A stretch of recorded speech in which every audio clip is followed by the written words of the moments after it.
Those fast-moving developments that Army Sergeant Bowe Bergdah freed after 5 years as a prisoner of the Taliban.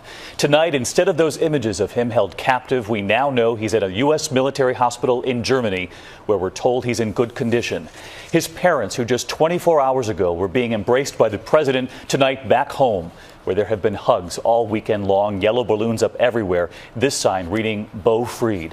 While in the Middle East tonight, a different homecoming, the images of those 5 Taliban detainees hugged upon their arrival in Qatar, the images tweeted out to the world.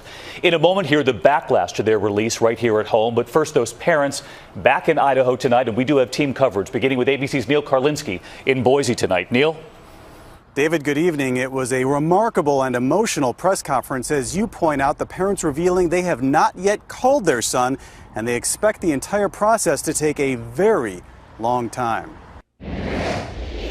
After 5 years of waiting, Bowe Bergdah's parents came home to Idaho to address their son for the first time from a distance. We haven't talked to Bowe yet.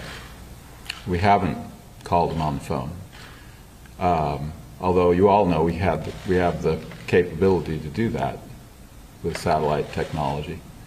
There's reason for that, and that's because Bowe has been gone so long that it's going to be very difficult to come back. It's like a diver going deep on a dive and has to stage back up through recompression to get the nitrogen bubbles out of the system. If he comes up too fast, it could kill him. His father showing that beard he grew, vowing not to shave until his son was released. His mother showing the emotion any mom can understand. Give yourself all of the time you need to recover and decompress. There is no hurry. You have your life ahead of you. We continue in our minute-by-minute prayers for you as you go through this healing process, and we praise God for your freedom. Bob Bergdah says his son is having trouble speaking English, but is otherwise doing okay. He took care to address Bowe slowly and methodically, even introducing himself as if he might be seen as a stranger to his own son. I want you to know that I love you. I'm proud of you.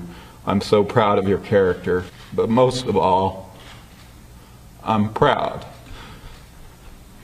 of how much you wanted to help the Afghan people and what you were willing to do. You've made it. I imagine you are more patient and compassionate than ever. You are free. Freedom is yours. I will see you soon, my beloved son. I love you both. Right now, Bergdah is at a military hospital in Germany. Next stop will be a reintegration center at a base in San Antonio, Texas, where he will eventually be reunited with his parents.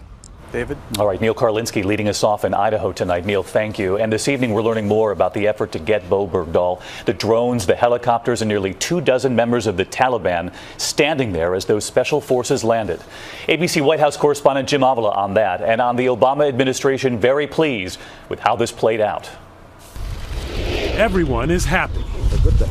Yes, it's a good day. This is a joyous day. This is a happy day. The Obama administration rejoicing that Sergeant Bowe Bergdah is safe and being treated at Langstill Hospital in Germany. Beyond that, the very sticky details of his condition, physical or mental, are being discussed only in vague terms and pointedly as a justification for a prisoner exchange that also resulted in freedom for those 5 Guantanamo Bay Taliban terrorists. We needed to get him out of there, essentially to save his life. Hagel told reporters on his way to Afghanistan today he didn't know if Bergdah had been tortured or exactly why his family says the sergeant is having trouble speaking English. Only that it's believed he was held captive alone with no other Americans. The risky transfer urgently arranged to the Oman of Qatar, who dealt directly with the Taliban. With drones and helicopters hovering above the Afghanistan-Pakistan border, U.S. Special Forces picked him up from some 20 Taliban fighters, no shots fired. The noise from the chopper so loud Bergdah was handed a pen to scribble SF for Special Forces.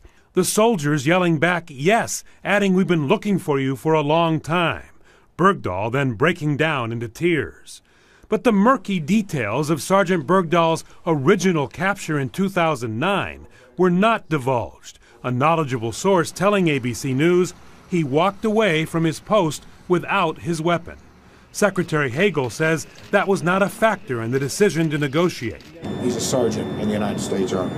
Our first priority is assuring his well-being and his health. Tonight, the happy day talking point has not spread to all quarters of Washington. The number one way that al-Qaeda raises money is by ransom, kidnapping and ransom.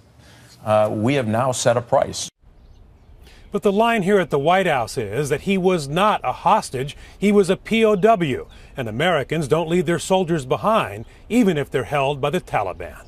David? All right, Jim Avila live at the White House. And as Jim points out, not everyone is happy with the exchange of those Taliban detainees. And as we showed you at the top tonight, those images halfway around the world, the hugs they received as they landed. ABC's Mohammed Leela in Pakistan with more on the images going global.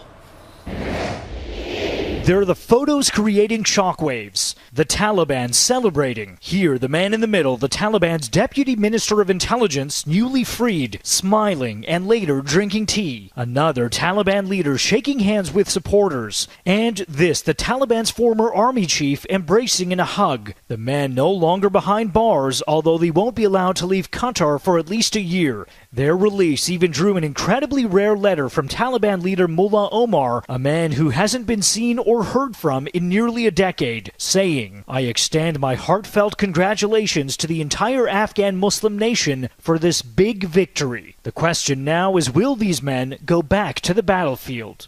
Since 2009, at least 82 detainees have been released from Guantanamo Bay, and the statistics show that only 5 of them have returned to violence. Of course, that may not do much to silence the backlash in the United States. David? Mohammed Leela tonight. Mohammed, thank you. Our coverage of Bowe Bergdah coming home. Much more tomorrow morning on Good Morning America.